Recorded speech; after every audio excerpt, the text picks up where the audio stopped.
Lección 7. Para el 18 de noviembre de 2017. ¿Cómo vencer el pecado? Sábado 11 de noviembre. Para memorizar. El pecado no se enseñoreará de vosotros, pues no estáis bajo la ley, sino bajo la gracia. Romanos 6:14.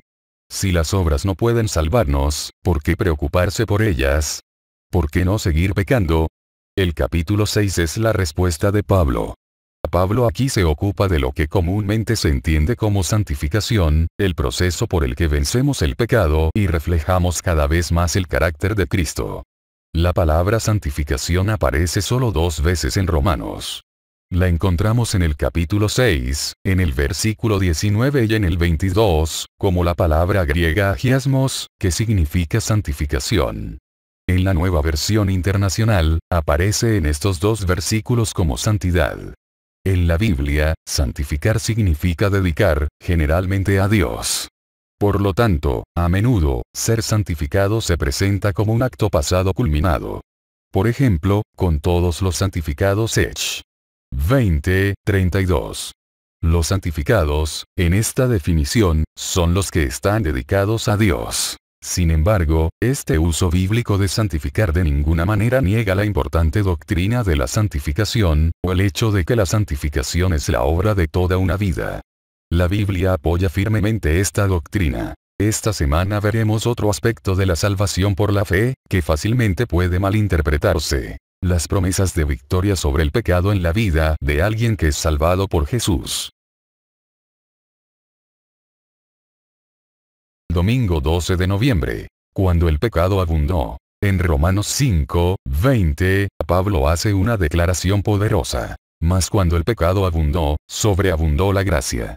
Su razonamiento es que no importa cuánto pecado haya o cuán terrible sea el resultado del pecado, la gracia de Dios es suficiente para remediarlo. ¿Qué esperanza debería darnos a todos, especialmente cuando nos vemos tentados a creer que nuestros pecados son demasiado grandes como para ser perdonados?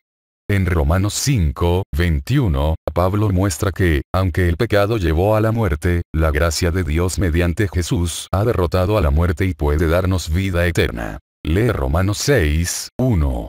¿Qué lógica aborda Pablo, y cómo responde a esa clase de pensamiento en Romanos 6:2 al 11?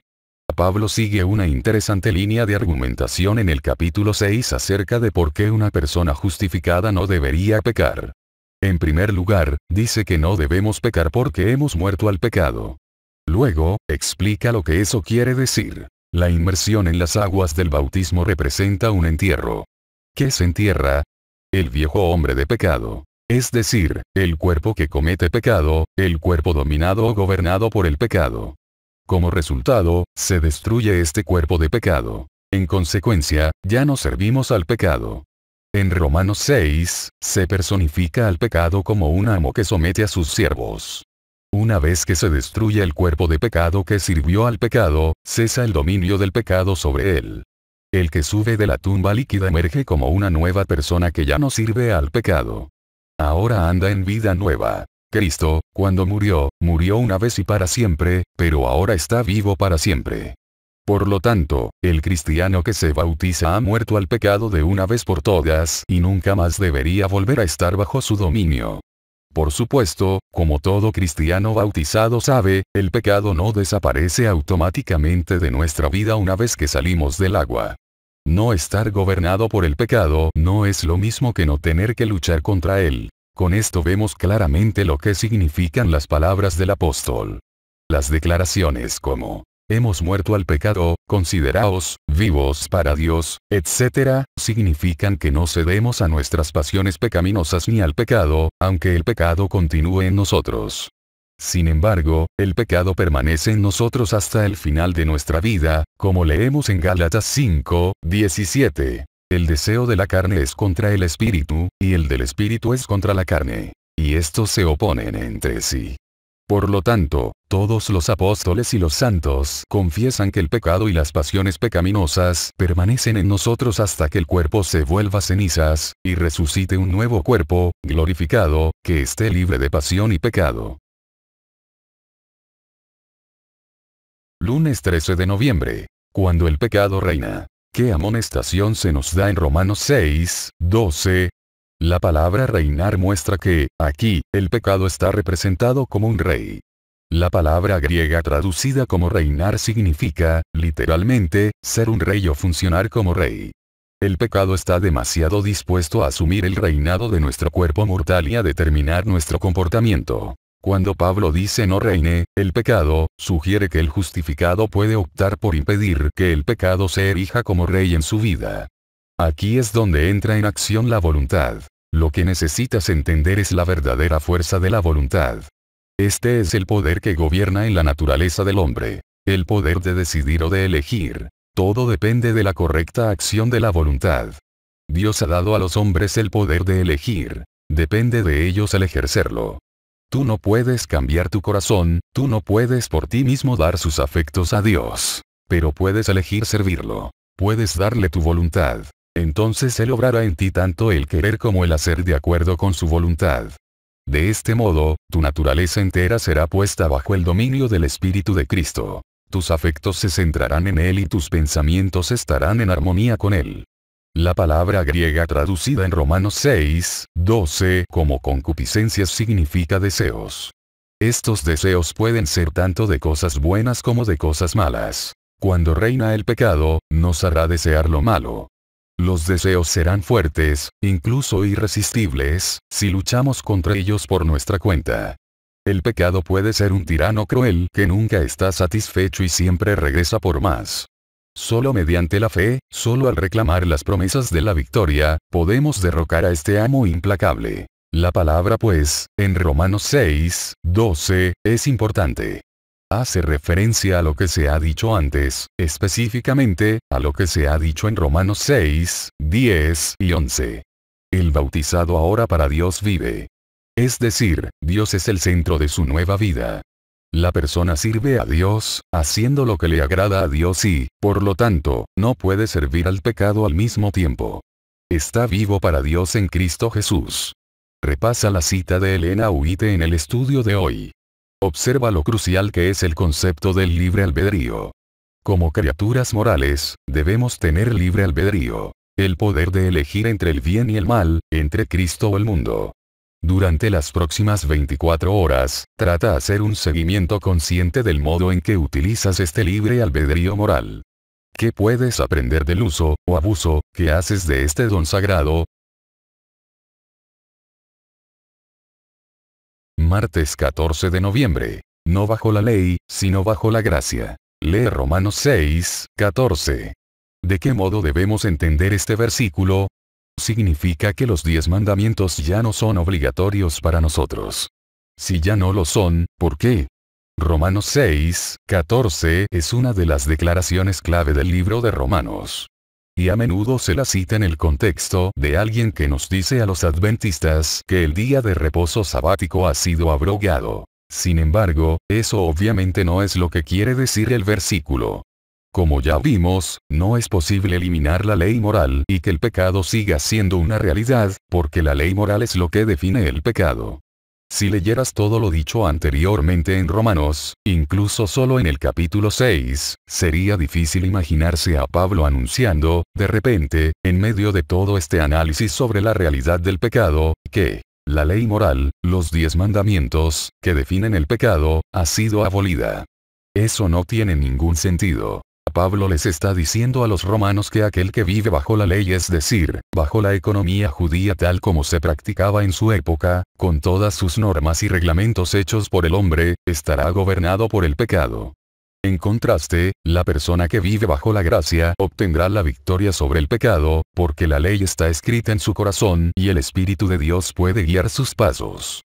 Aceptar a Jesucristo como el Mesías, ser justificado por Él, bautizarse en su muerte, destruir al viejo hombre, resucitar para andar en vida nueva, estas son las cosas que destronarán al pecado de nuestra vida.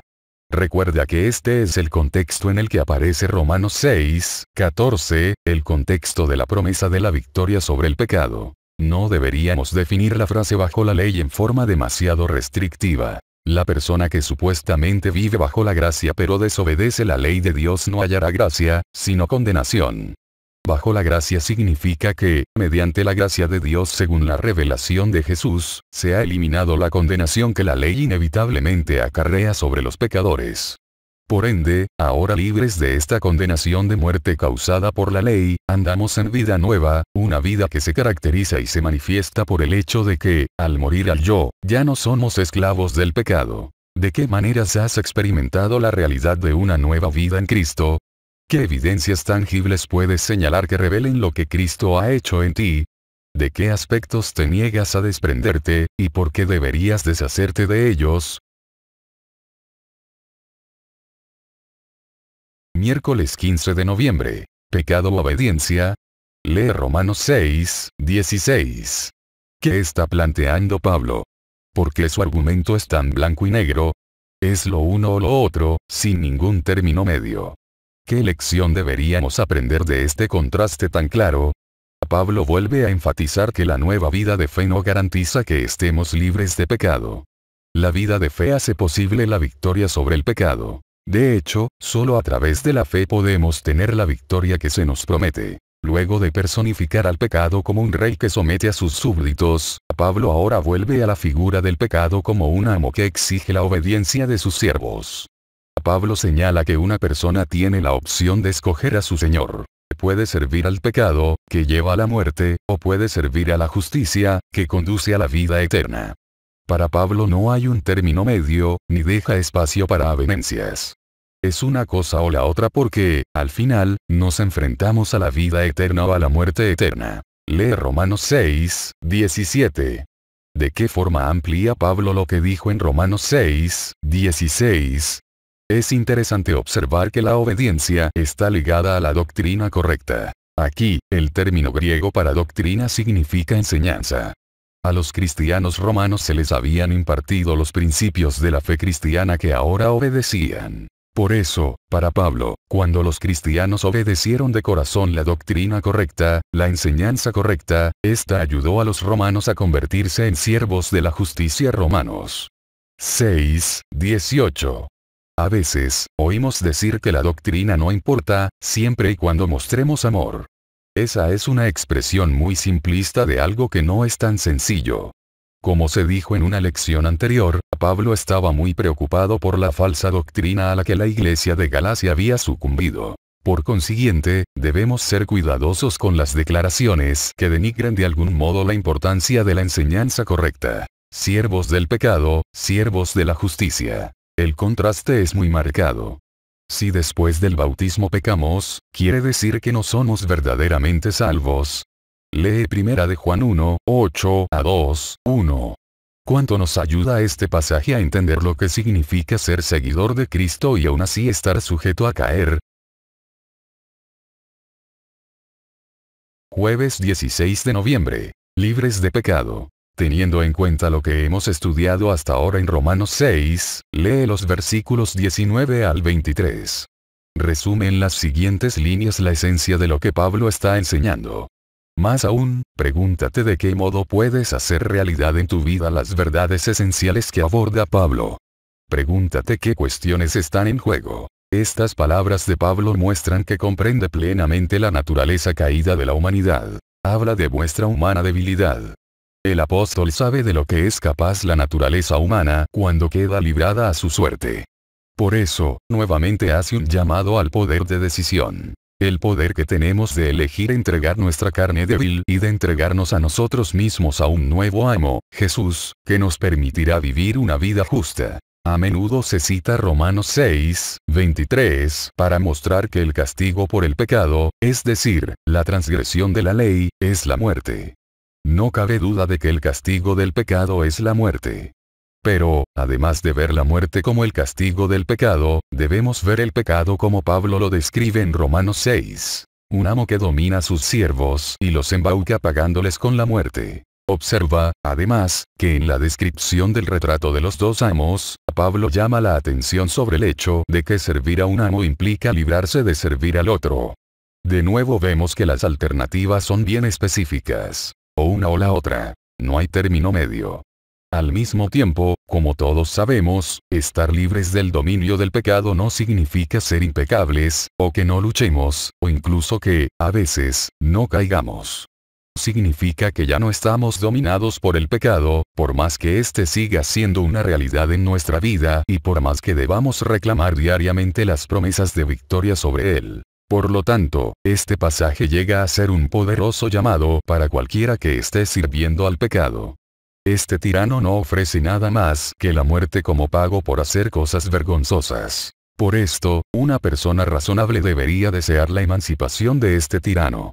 Por su parte, los que sirven a la justicia hacen cosas rectas y dignas de alabanza, no con la idea de obtener así la salvación, sino como fruto de su nueva experiencia.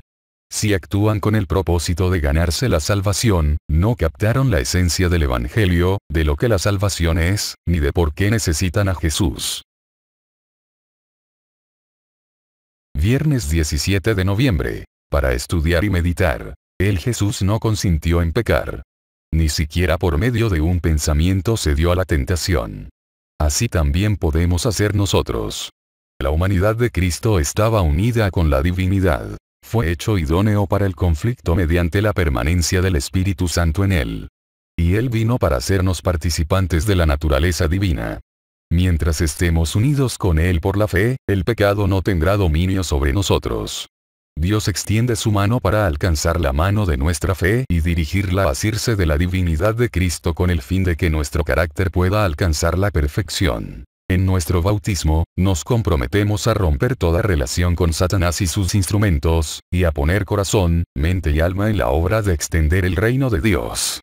El Padre, el Hijo y el Espíritu Santo se han comprometido a cooperar con los instrumentos humanos santificados. Una profesión del cristianismo sin la fe y las obras correspondientes no servirá de nada.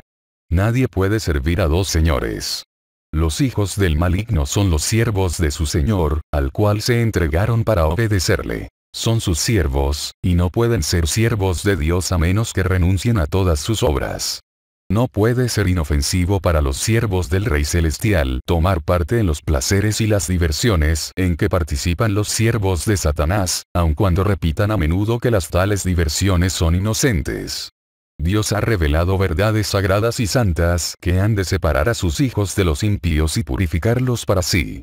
Los adventistas del séptimo día deben vivir conforme a su fe. Preguntas para dialogar. 1. A pesar de que tenemos todas estas maravillosas promesas de victoria sobre el pecado, el hecho es que todos, incluso los cristianos nacidos de nuevo, somos conscientes de cuánto hemos caído, de cuánto hemos pecado y de cuán corrompido puede estar nuestro corazón. ¿Existe alguna contradicción? Explica tu respuesta. 2. Comparte con tu clase un testimonio de lo que Cristo ha hecho en ti, de los cambios que has experimentado y de la nueva vida que tienes en él. 3. Aunque es importante recordar siempre que nuestra salvación descansa solo en lo que Cristo ha hecho por nosotros, ¿qué peligros surgen si destacamos excesivamente esa maravillosa verdad y excluimos la otra parte de la salvación? Lo que Jesús hace en nosotros para transformarnos a su imagen. ¿Por qué necesitamos entender y enfatizar estos dos aspectos de la salvación?